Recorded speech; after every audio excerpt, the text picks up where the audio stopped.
শনিবার সকালটা শুরু হয়েছিল দিদার সাথে মিষ্টি গল্প করে। আর তারপর ব্রেকফাস্ট করে আমি আর শুভঙ্কর পৌঁছে গেলাম রায় নার্সারিতে।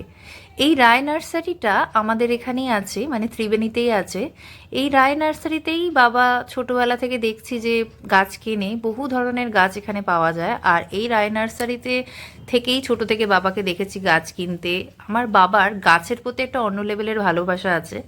বাবা ভীষণ ভালো গাছের পরিচর্যা করতে পারে এবং গাছ রিলেটেড অনেক জ্ঞানও বাবার কাছে আছে, কিন্তু আমার তার 1%ও আসেনি। আমি ফুল দেখতে ভালোবাসি, গাছ দেখতে ভালোবাসি, ভীষণ পছন্দ করি, কিন্তু ওই যে তার পিছনে যে পরিশ্রমটা সেটা আমি করতে ভালোবাসি না।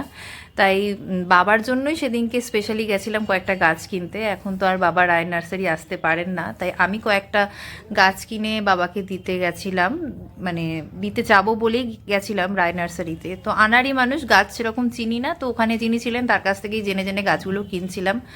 অনেক রকমের ফুল হয়, ফুল হয় জানি, মানে বাবা তো আমার অনেক রকমের ফুল বানায়, কিন্তু ফুলের এত নাম জানতাম না। সেখানে গিয়ে অনেক কিছু নামও জানছিলাম। তো তারপর শুভঙ্করও কিছু ফল গাছ কিনেছে, কলম করা ফল গাছ কিনেছে।